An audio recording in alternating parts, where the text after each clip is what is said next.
Your Grace Archbishop Salvatore Pennacchio, മുഖ്യമന്ത്രി Oommen Chandy, Your Excellency Bishop Marangat, Shri Vaila Honorable Minister for Overseas Affairs is the President. Shri K.V. Thomas, Union Minister, Panakar Said Shihab Tangal, Shri Vellepalli Naresh, and the high dignitaries on the dais, and ladies and gentlemen, പ്രിയമുള്ളവരെ, സ്നേഹിതരെ, സഹോദരി സഹോദരന്മാരെ, നിങ്ങൾക്ക് എല്ലാവർക്കും എൻ്റെ വിനീതമായ കൂപ്പുകൈ. I deem it a great privilege to be here to participate in the inaugural session of the CBCI plenary assembly being held in Palay.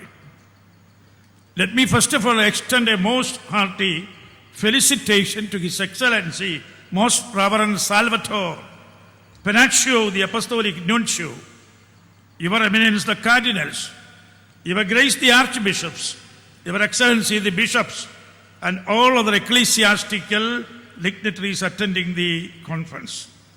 This is indeed a great event in the history of the Church, a blessing for the Palay Diocese, and a landmark for Palay.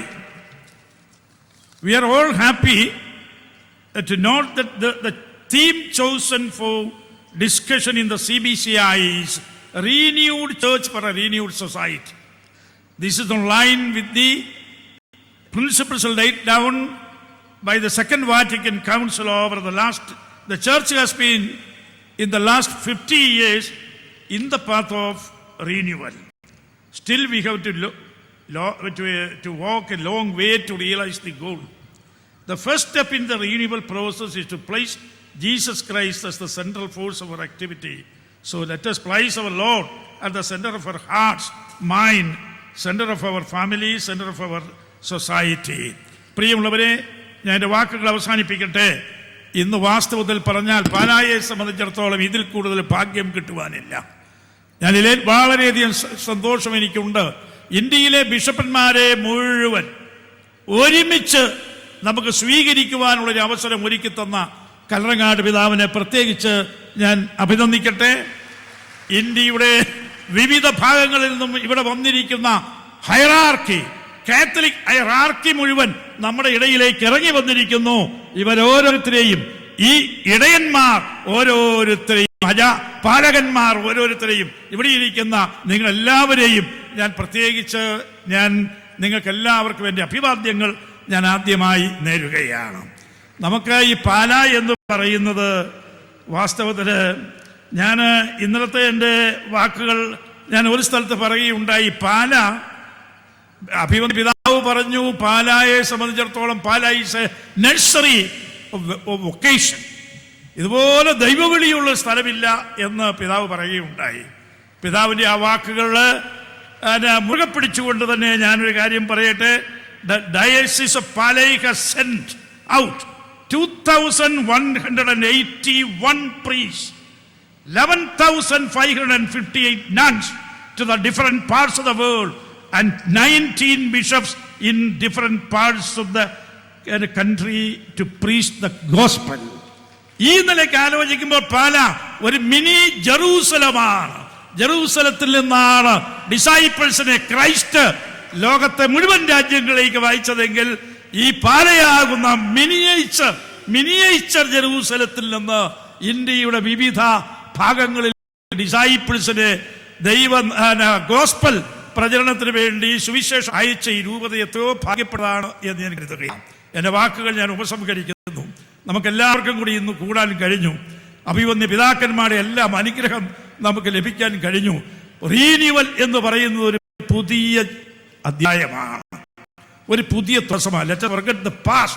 Of course, there may be many things to study from the past, but for the moment we will forget the past. We will have a new chapter, a new life, a new beginning. നമുക്കൊരു പുതിയ ജീവിതത്തിലേക്ക് കടക്കാം. അതിന് ദൈവം നമ്മളെ അനുഗ്രഹിക്കട്ടെ എന്ന് മാത്രം പറഞ്ഞുകൊണ്ട് എൻ്റെ വാക്കുകൾ ഞാൻ ഉപസംഹരിക്കുന്നു. ഒരിക്കൽ കൂടി നിങ്ങൾക്ക് എല്ലാവർക്കും എൻ്റെ അഭിവാദ്യങ്ങൾ. നന്ദി, നമസ്കാരം. പിന്നിലുള്ളവയെ മറന്ന് മുന്നിലുള്ളവയെ ലക്ഷ്യം വെച്ച് ജീവിക്കുന്നതിന് സന്ദേശം നൽകിയ ശ്രീ KM മാണി സാറിന് പ്രത്യേകം നന്ദി. അടുത്ത ആശംസ അർപ്പിക്കുന്നത് PJ ജോസഫ് സാറാണ്. ബഹുമാനപ്പെട്ട PJ ജോസഫ് സാറിനെ സ്വാഗതം ചെയ്യുന്നു.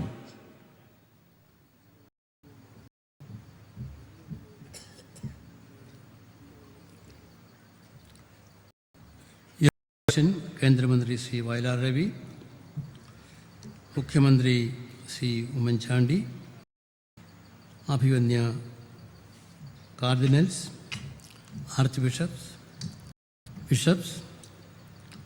ഈ അധ്യക്ഷവേദിയിലുള്ള ശ്രീ KB തോമസ് കേന്ദ്രമന്ത്രി, Shri Panakkad Sayyid Hyder Ali Shihab Thangal, Shri Vellappally Natesan, Ramesh Chennithala, Shri Kodikunnu Suresh, Shri M. N. Jacob, Shri Thiruvanchoor Radhakrishnan, Shri KC Joseph, Shri PC George, Shri Anoop Jacob, Shri Shri Thomas, മറ്റ് വിശ്വാസികളെ, സഹോദരി സഹോദരന്മാരെ, CBCIയുടെ ഈ സമ്മേളനം എത്ര മനോഹരമായി ഒരുക്കിയ അലറങ്ങാട്ട് പിതാവിനെ ഞാൻ പ്രത്യേകം അഭിനന്ദിക്കുന്നു. നാം എല്ലാവരും പുതിയതായി ജനിക്കുന്നില്ല എങ്കിൽ രാജ്യത്തിൽ പ്രവേശിക്കുകയില്ല എന്നാണ്. അതുകൊണ്ട് റിന്യൂഡ് ചർച്ച് അത് ആ സന്ദേശം തന്നെ വീണ്ടും നമുക്ക് നൽകുകയാണ്. വർഷങ്ങളായി ഇന്ത്യയിലെ വിവിധ ഭാഗങ്ങളിൽ രാജ്യത്തെ സേവിച്ച, കത്തോലിക്ക സഭയെ മാത്രമല്ല, രാജ്യത്തെ സേവിച്ച കാത്തലിക് ചർച്ച് വിദ്യാഭ്യാസ രംഗത്ത്, ആതുര സേവന രംഗത്തെല്ലാം മറ്റുള്ളവർക്ക് മാതൃകയായി മുൻപന്തിയിൽ നിന്ന് പ്രവർത്തിച്ച കാത്തലിക് ചർച്ചിന് ഇനിയും രാഷ്ട്ര നിർമ്മാണത്തിൽ വളരെ പങ്ക് വഹിക്കാനുണ്ട്. ആ വലിയ ദൗത്യമാണ് അവർ ഏറ്റെടുത്തിരിക്കുന്നത്. ഇവിടുത്തെ ഈ സിവിക് റിസപ്ഷൻ വിളിച്ചറിയിക്കുന്നത് സമുദായ സൗഹാർദ്ദമാണ്. എല്ലാവരും ഈ വേദിയിൽ അണിനിരന്നിരിക്കുന്നു. ഈ സമുദായ സൗഹാർദ്ദം ആണ് ഇന്ത്യയുടെ മുതൽക്കൂട്ട്. ഇന്ത്യ ഒരു സെക്കുലർ രാജ്യം എന്നുള്ളത് മുന്നോട്ട് നീങ്ങുന്നത് ഈ സമുദായ സൗഹാർദ്ദത്തിൻ്റെ അന്തരീക്ഷത്തിലാണ്. ഇത് ഈ അന്തരീക്ഷം സൃഷ്ടിക്കുന്നതിൽ കാത്തലിക് ചർച്ച് വലിയ ഒരു പങ്ക് വഹിച്ചിരിക്കുന്നു. ഞാൻ ദീർഘിപ്പിക്കുന്നില്ല. I welcome all the bishops from all over India. I congratulate them for their service for a new nation. Thank you very much. ബഹുമാനപ്പെട്ട PJ ജോസഫ് സാറിന് പ്രത്യേകം പ്രദർശിപ്പിക്കുന്നു. അടുത്തതായി നമുക്ക് ആശംസ അർപ്പിച്ച് സംസാരിക്കുന്നത് കേരളത്തിന്റെ ആദരണീയനായ ആഭ്യന്തരമന്ത്രി ശ്രീ രമേശ് ചെന്നിത്തല. അദ്ദേഹം KPCC പ്രസിഡന്റ് ആയിരിക്കുമ്പോഴാണ് ഈ ചടങ്ങിനെ ക്ഷണിച്ചത്. അദ്ദേഹം ഇപ്പോൾ മന്ത്രിസ്ഥാനം കൂടി അലങ്കരിക്കുന്നു. അഭിനന്ദനങ്ങൾ. Honorable dignitaries on the dais and off the dais, dear friends and sisters, it is indeed a great privilege for me to attend this 31st CBCI conference at this Vatican of Kerala, Palai. CBCI conference is always noted by the people of India and other outside. Today the new slogan is given by the CBCI conference, the renewed church and the renewed society. The organizers of this conference is giving emphasis to renew the church first and renew the society. This is an ideal proposition. I am aware that CBCI conference always has given a new message to the humanity, in particular to the people of India. The main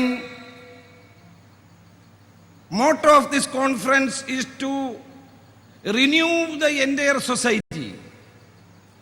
Today our society is facing lot of problems. Today our humanity is facing lot of problems. Holy Father Pope Francis has given a right direction to the humanity. Holy Father's life and is itself is a message to the humanity. Holy Father, living in a simple life, and he is living with the poor people. That shows the motto of the present day Christianity. It gives a clear message to the entire Christianity in the world